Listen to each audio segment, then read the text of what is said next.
YouTube here in just a little bit. Want to make certain everything's working before we get too far down the line. If you are just joining us, this is Weather Overtime from downtown Chattanooga at the News 12 studios. It is peak of the week Wednesday. Let me just see. Okay, audio is good there. Let's take a look at Twitch and see if everything is going on nicely here. First day of school for a lot of locations today. Okay, sounds pretty good on Twitch, so we are good to go.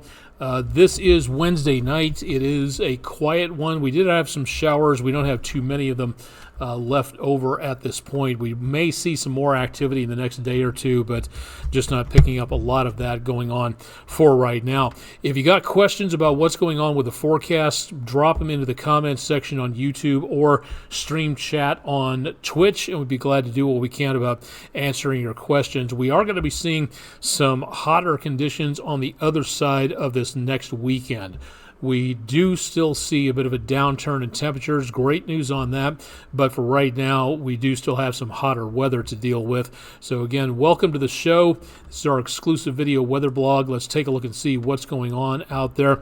95 the high, 73 the low temperature, 91 and 71 are our normal highs and lows. A record high that hasn't been broken since 1935. That's been a healthy chunk of time ago. And 1957, a low of 57, a record low of 57. Goose eggs in the rain gauge for tonight. We're behind about an inch for the month. We managed to pick up 0.08 of an inch officially for Chattanooga. And every single day we don't get rainfall, we lose about another 12 hundredths of an inch. So we are now behind by just about 5.5 inches. If the present trend continues to where we won't see any rain as we go into the weekend, it's a good possibility by next week we may be looking at close to half a foot behind on rainfall for the year. We'll keep you updated on that and let you know a little more. If you're heading to get the kids to school in the morning, as I will be, we're looking at, again, mostly sunny, hot, and humid during the afternoon, right after dismissal time. Outdoor exercise areas, anything in the way of football, soccer, marching band practice, whatever, it's going to be very steamy once again. So heat indexes will be near the triple digits, and that's dangerous if you're working or exercising for too long across much of the area. So please consider that. And also, again, seeing the potential of maybe a random raindrop or two, but that's going to be about all.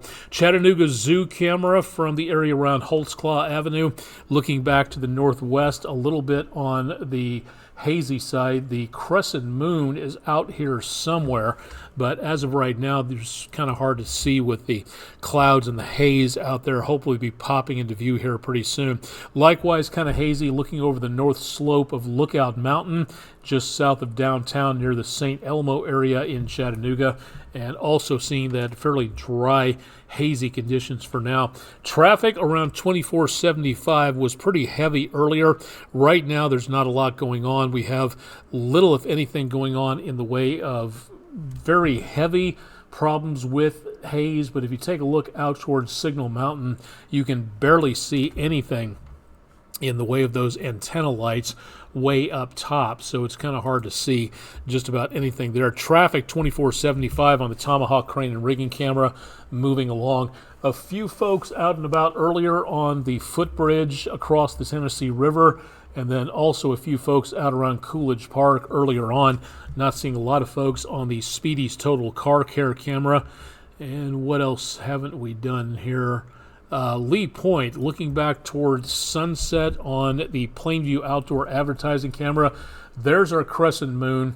Just enough clouds breaking up from this angle, looking back that way, to be able to see a little bit more in the way of some of that crescent moon sinking on down. Hopefully we'll get a good time lapse out of this. We'll see what goes on there. Temperatures down toward the airport, which you can see right down here on the horizon, the Chattanooga Airport, which is where this reading comes from. Temperatures back in the high 80s, and with a huge amount of humidity out there, it still feels like it's in the 90s at nearly 10 o'clock at night, so not feeling anything in the way of cool conditions. But if everything works in the next several days and all the combinations have to come together, we might actually see some help on what's going on with our temperatures. Very much on the warm side right now, no question about that. Not seeing any 90s as of 10 o'clock almost Eastern time, but we are pretty close to that in some areas. We have a decent amount of wildfire smoke sitting around the area, and that's going to continue for the foreseeable future. I wish we could get some clearer skies in here, and that may happen depending on what goes on. What we're looking at, we again have what's left of Debbie down toward the Gulf Coast area where it looks like it may have already made landfall. Let me take a look and see what the headlines are from the National Hurricane Center. Center of Debbie remains just offshore, right off the coast of South Carolina. Major flood threat continues for the Carolinas with all this rain going on. We'll get back to the tropics coming up here in just a little bit, so stay tuned for that. Now, we did have just a little bit of a front left over. You can see some of that sitting across Virginia and the Delmarva Peninsula area. That's falling apart. There's really not that much left of that particular system. So it might help Debbie to kind of shepherd its way up the East Coast. Our next storm system, looking all the way back out toward the Great Plains and the Front Range of the Rockies, this one, as it moves in, will be giving us the better potential of a little bit cooler conditions all the way up into portions of Canada and areas around, again, the high plains. This will be moving our direction. Hopefully that'll be enough to sweep some of this smoke out of here, but the practical upshot for us is going to be the potential of getting rid of a lot of this smoke, which has been sticking around this area of the country for a while. Notice in the Tennessee River Valley, in this loop, the smoke does tend to stick around, so we may see the potential of hazy skies right through Thursday and possibly into Friday, and there are tons of uncontrolled wildfires well back off to the west of us into the western third of the United States and western parts of Canada. So we may see the potential of a lot more smoke coming our way until either we get a good soaking out this direction. Hopefully the weather turns in our favor so that we don't see as many wildfires, or the fire crews out there get these fires under control. But remember again that there are thousands of acres on fire, and this is not good news for what we have been seeing over the last several days and weeks as we look for that smoke to be very thick across the American Northwest, portions of Nevada, California, Idaho, Oregon, and Washington State, not to mention Utah and back into Wyoming, seeing a lot of problems here. But these fires all the way out here is where a lot of this smoke has come from. Now, some of this is due to localized fires. You can see occasionally some gray areas popping up. Those are plumes of smoke, according to what we are seeing on the view from these computers that keep track of this information from satellites. So yes, there is some localized smoke, but there's not a lot. So we're not seeing a great deal of clearer skies thanks to some of that being localized smoke, but some of that is coming in from the west. A lot of that is coming in from the west, and that is going to continue to give us problems with haze, and we're not going to be seeing too much relief out of that anytime soon. We'll get back to the tropics here in just a little bit. Let's take a look at our 7-day forecast and show you that we do have, again, the potential for some hot conditions tomorrow. We're going to throw that isolated chance of a shower or thunderstorm into the forecast for tomorrow. Not much of anything else going on throughout the course of the next several days. So we do see, again, the possibility of numbers dropping with that next storm system. That's good news. Again, normal for this time of the year is about 91 degrees. So just below that for Saturday and Sunday. Yes, it is going to be very warm to very hot into the next several days, but at least we catch a little bit of a break out there, and that will help us out at least a little bit. Now, next week, we may see the potential of some more thunderstorms. The temperatures head back up again, back in the lower to mid 90s. So we don't see a huge amount of rainfall, but it is possible that toward the middle part of next week, we may pick up more rainfall. Chances are not great, but we'll take what we can get. We need the rainfall. There's no question about that. And as for right now, this brief respite in the temperatures will be very nice to have. Even temperatures back in the mid-60s, that is chilly for this time of the year. So not too bad for now. We probably will see less in the way of relief going into August, according to the current readings from the Climate Prediction Center. We would like to be able to see a lot more out there. For the next 6 to 10 days, this is where we see here are cooler temperatures over portions of the southeast United States, thanks to Debbie bringing in some of that air. But in the next few days, as Debbie makes its way up the coast, cloudy skies with rainfall here, blocking out the sunshine. It will be below normal temperatures here, but as we go into the midpoint of the month, more hot air coming our direction from the south, and that's where temperatures on the 7-day just a few seconds ago were going to be heading back upwards again.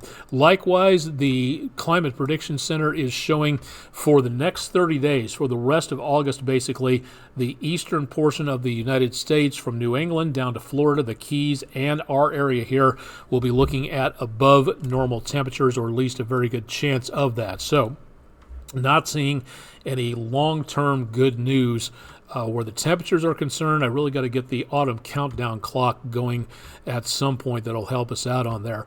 Now, if you were watching yesterday, apologies for the postal code error right there. It should have been AK, not AL. But the temperature that we read, this from Brian Brettschneider at Climatologist49 on Twitter. He was posting about this earlier in the afternoon. Dead Horse, Alaska, up toward the coast and beyond the Arctic Circle, had a high temperature at the time of 86. No station in Alaska that far north had ever been warmer. Well, that wasn't the end of it. The earlier temperature was 86, yes, but it soon rose even higher to come just close to 90 degrees above the Arctic Circle on the Arctic Ocean. This big wave of heat sitting over northwest Canada and parts of Alaska. This is incredibly bad news where climate change is concerned.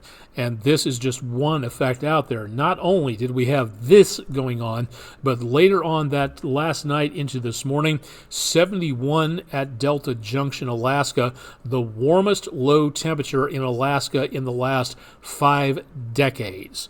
This is incredibly scary, the way that the temperature is changing around the planet. This is why we need to reduce fossil fuels. This is why we need to reduce waste. This is why we need to elect leaders who are available to learn and make certain they can present and craft legislation based on what the science of climate is doing to tell us that this is not normal. This is absolutely ridiculously stupid, dangerously high temperatures.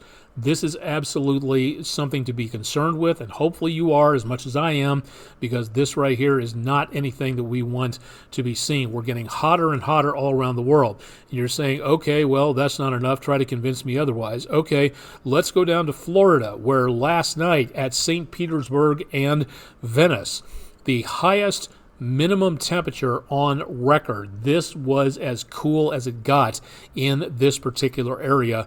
On record, that was, again, that blows away all the other low temperatures. Again, this is Florida. We're surrounded by tropical water, so yes, it is going to be hot and humid, but it has never been this not cool at this time of the year. There's tons of other things that I could talk about. We don't have the time for right now, but there's tons more that you can take a look at out there. I would suggest that if you don't understand about climate change and would like to know more, look it up, find more information. If you would like to know more, email me. Email address is at the bottom of the screen.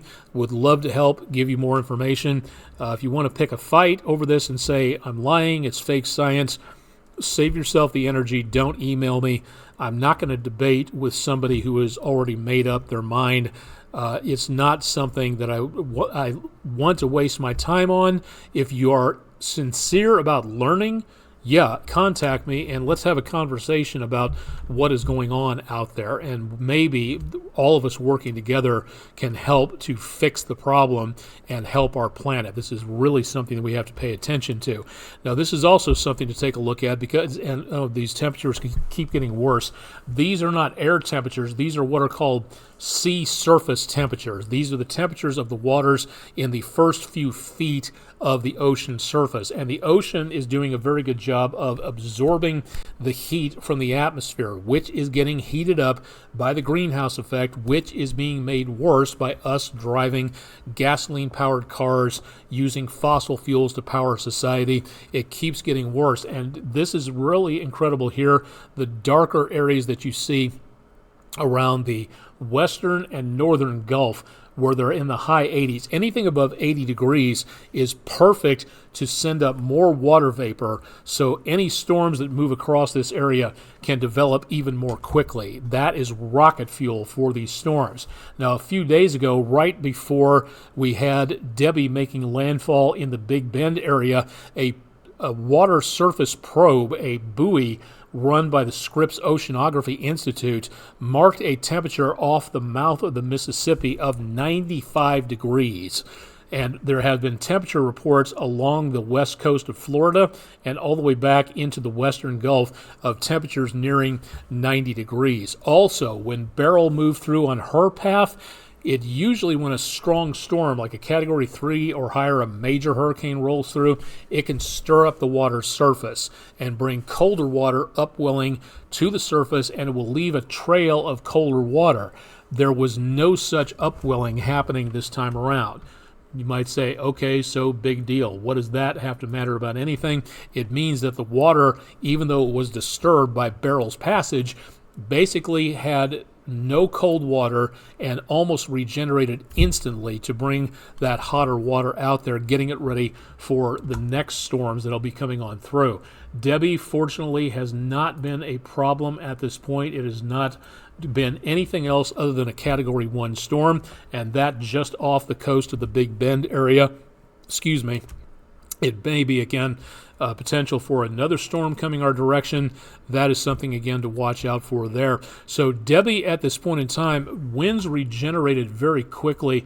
We were at 40 miles per hour. We are now at 60 miles per hour, and the center of circulation is sitting just offshore. So it managed to wander out farther into this area, less friction from the land surface, so it got a little stronger. The pressure dropped a little bit. It's still moving incredibly slowly. There's no winds in this area that are helping to drive this system away. So it's going to just meander its way up the coast over the course of the next couple of days.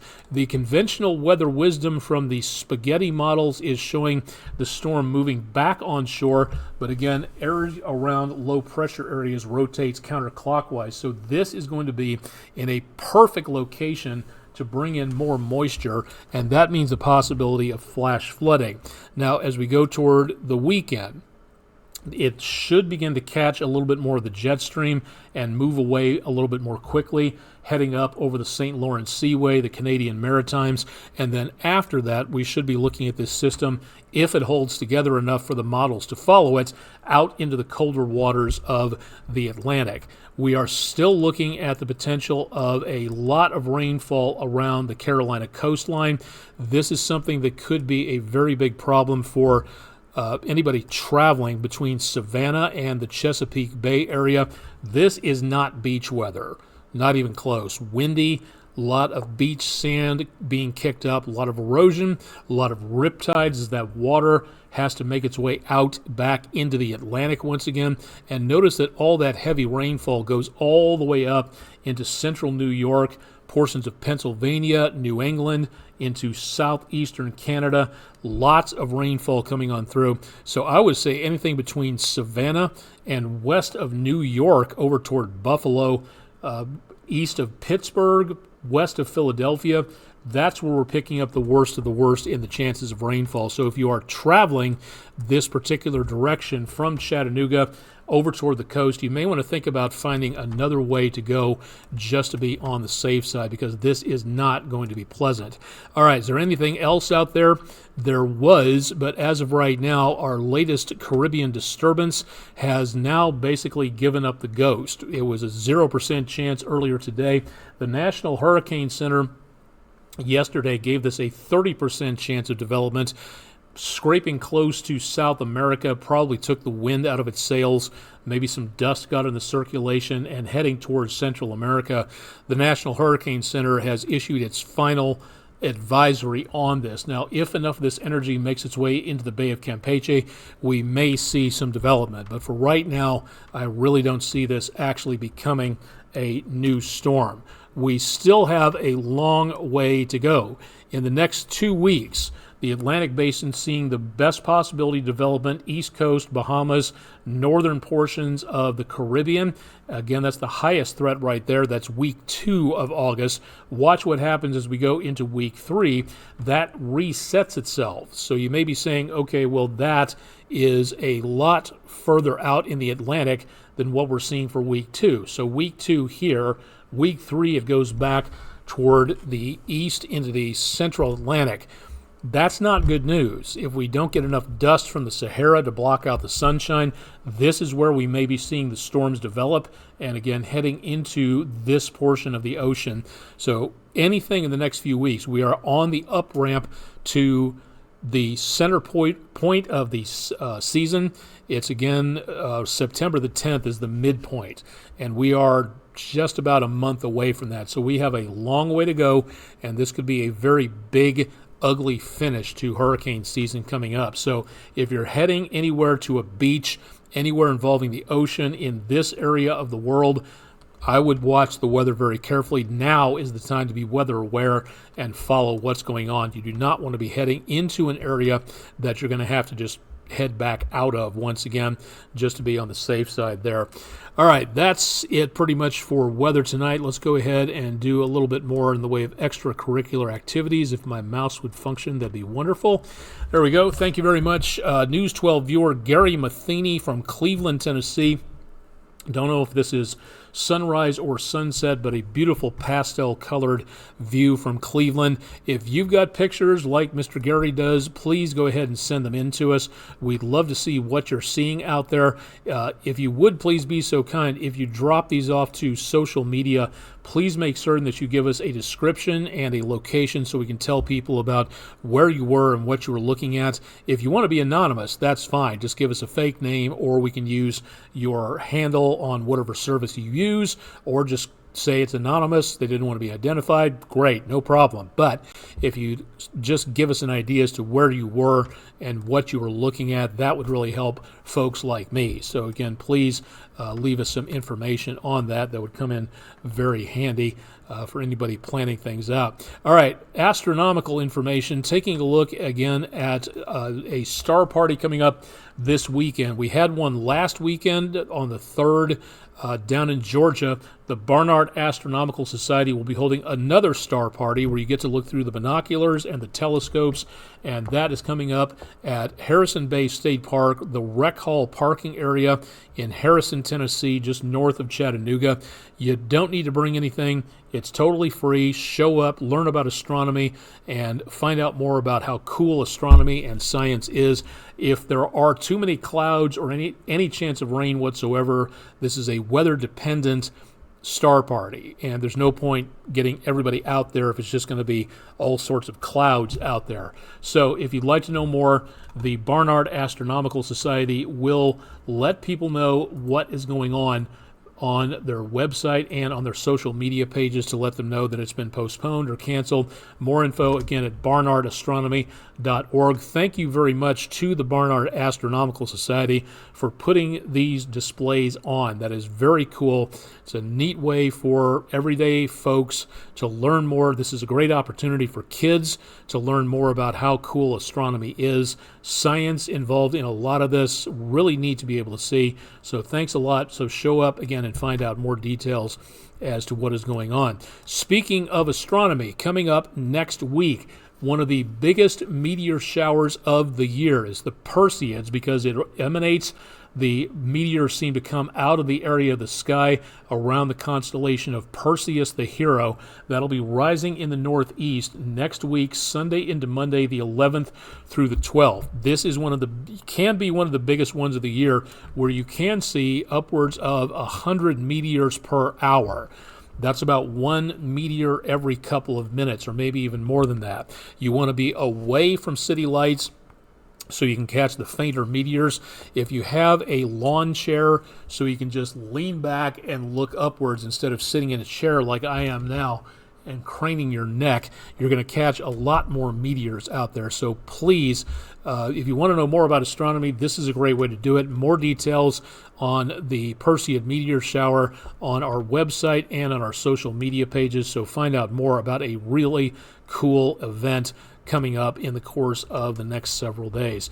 Want to remind you as well, again, if you'd like to know more about what NOAA does, the National Oceanic and Atmospheric Administration, a lot of detractors out there saying, well, they talk about climate change too much. Well, that's part of their charter, is to learn and to use science to help with everyday weather phenomena, to talk about severe weather, to talk about what happens with shipping. The NOAA banner flies under the United States Department of Commerce. You also take a look at how fisheries operate, and about how satellites work, and about how this is all available to emergency partners, to the military, to anybody who wants to know it, because your tax dollars, my tax dollars, pay for this service. Well, according to some political aspirants out there, they want to do away with NOAA because it talks too much about climate change. Well, they do a whole bunch of all kinds of other stuff, including under the National Weather Service. And if you'd like to find out more about what they do and what NOAA does to keep you safe and to help me to keep everybody safe with the information they provide, open house coming up September 28th, 10 a.m. to 2 p.m. in Morristown at the National Weather Service office that covers portions of the News 12 viewing area. That's at 5974 Commerce Boulevard, Morris, Tennessee 37814. If you'd like to know more, you don't have to reserve. You just show up.